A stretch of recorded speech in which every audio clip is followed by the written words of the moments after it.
Leave anger, Thomas, brother, have a care. You'll find me just. I'm like a joiner's square. That devil's knife, oh, draw it from your heart. It is your anger causes you to smart. Make your confession to me if you can. No, by Saint Simon, said the ailing man. The curate came and shrived me here today. I told him everything I had to say. There's no more need to speak of it, said he, unless I care to, from humility. Then give me of your gold to make our cloister, said he, for many a mussel, many an oyster, when other men eat well and fill their cup, has been our food to build our cloister up. And yet we've hardly finished the foundation. There's not a tile, as yet, or tessellation upon the pavement that we hope to own, and £40 is owing still for stone. Now, Thomas, help for him that harrowed heaven, for otherwise we shall be forced to sell our books, and if you lacked our predication, the world would quickly fall in desolation, to cheat it of our sermons and bereave. The world of us, dear Thomas, by your leave, were worse than to bereave it of the Son, who teaches and who works as we have done. And for a long, long time, he said, because there have been friars since Elijah was. Elisha, too, was one, the books record. In charity with us, I thank our Lord. Now, Thomas, help, for holy charity. And down at once he went upon his knee. The ailing man was nearly mad with ire. He would have gladly burnt the friar, him and his lying speech for false profession. I'll give you what I have in my possession, such as it is, he said. I have none other. You said a moment back I was your brother. Believe it, said the friar, and none better. I brought your wife our letter, our sealed letter. Well now, he said, there's something I can give your holy convent, if I am to live, and you shall have it in your hand to own, on one condition, and on one alone, that you divide it equally, dear brother, and every friar to have as much as other, but swear by your profession to the thing, and without fraudulence or cavilling. I swear it by my faith, the friar said, clasping his hand on the poor man's bed, clasping the hand of the poor man in bed. My hand on it, in me shall be no lack. Well then, reach down your hand along my back, the sick man said, and if you grope beneath my buttocks, you are sure to find something I've hidden there for secrecy.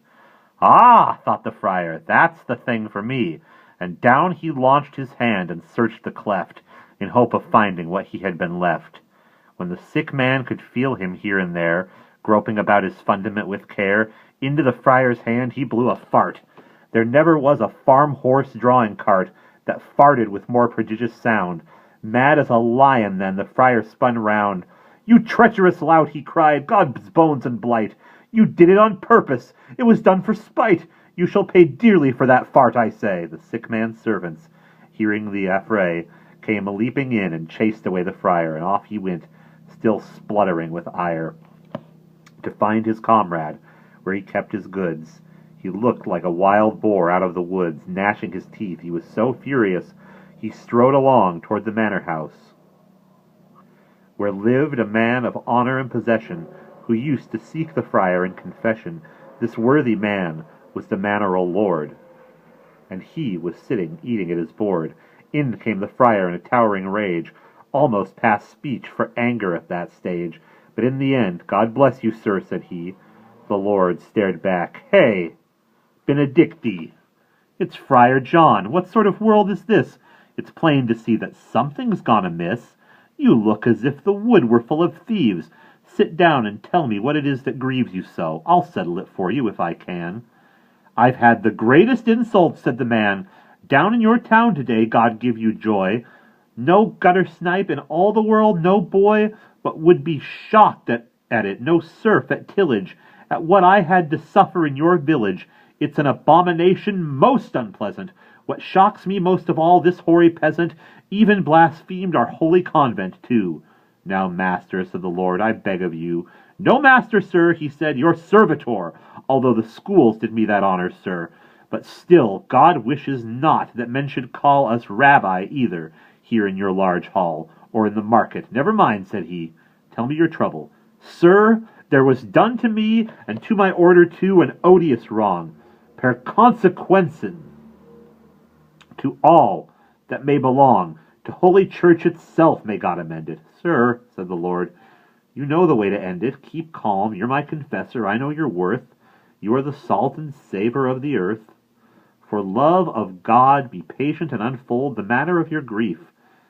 So then he told the story. You have heard it with a will. The lady of the house sat very still till she had heard the friar's whole tirade. Mother of God, she said, O blessed maid, is there nothing else? Now tell me true. Madam, he answered, may I hear your view? My view, she said. God help us, what's the need? I say a churl is done a churlish deed. What should I say? May God deny my ease. His poor sick head is full of vanities. I think he must have had some kind of fit. Madam, said he, I'll pay him out for it. By God I will. There are within my reach several ways, for instance, I can preach. I can defame him. I won't be derided, or bidden divide what cannot be divided in equal parts. God damn his ignorance. The Lord had sat like someone in a trance, rolling in heart the problem up and down, how the imagination of a clown had hit on his conundrum for the friar. I never before heard such a thing transpire. I think the devil put it in his mind. In all arithmetic you couldn't find, until today, so tricky an equation. How could one set about a demonstration where every man alike should have his part, both of the sound and savor of a fart? Proud churl! Oh, nice distinction! Damn his nerve! Then he went on more gravely to observe. Who ever heard of such a thing till now? To every man alike? Good Lord, but how? It is impossible, it cannot be. Aha, nice churl, God send him misery. The rumbling of a fart, or any sound, is only air reverberating round. What's more, diminishingly, bit by bit, upon my word, no one could have the writ to see it was divided equally. To think a churl of mine could be so shrewd, and to my own confessor too. He is certainly demoniac in my view. Now eat your food and leave the churl alone, and let the devil hang him for his own. Now the Lord Squire was standing by, and heard the tale, as he was carving word for word. He saw the problem you have heard defined. My lord, he said, I hope you will not mind, but for a piece of cloth to make a gown, I'd tell the friar, but he mustn't frown, how such a fart could equally be shared between him and his convent, if I cared. His lord replied, Well, tell us then, go on, and you shall have your gown cloth, by St. John. Well, when the weather, sir, he said, is fair, when there's no wind or movement in the air, then have a cartwheel brought into the hall. But see, the spokes are fitted, 12 in all. A cartwheel has 12 spokes, then, by and by, bring me 12 friars. Will you ask me why? Well, 13 make a convent, as I guess, and this confessor here, for worthiness, shall bring the number to 13, my lord. Then they shall all kneel down with one accord. To each spoke end a friar, I propose, shall very seriously lay his nose. Your excellent confessor, whom God save, shall put his nose right up under the nave, and then the churl, with belly stiff and taut, as drum or tabor, hither shall be brought, set on the wheel, thus taken from a cart above the nave, and made to let a fart. Then you will see, as surely as I live, and by proof that is as demonstrative, that equally the sound of it will wend, together with the stink, to the spoke's end, save that this worthy friar, your confessor, being of great honor, they the lesser, shall have the first fruits, as is only right, a noble custom, in which friars unite. Is that a worthy man should first be served, and certainly it will be well deserved. Today his preaching did us so much good, being beneath the pulpit where he stood, that I'd allow him, if it fell to me, first smell of every fart, say up to 3, and so would have his convent, I am sure, and so would all his convent, I am sure. His bearing is so holy, fair, and pure. The lord and lady, all except the friar, thought Jacksy's answer all they could desire, as wise as Euclid or as Ptolemy. As for the churl, it was his subtlety.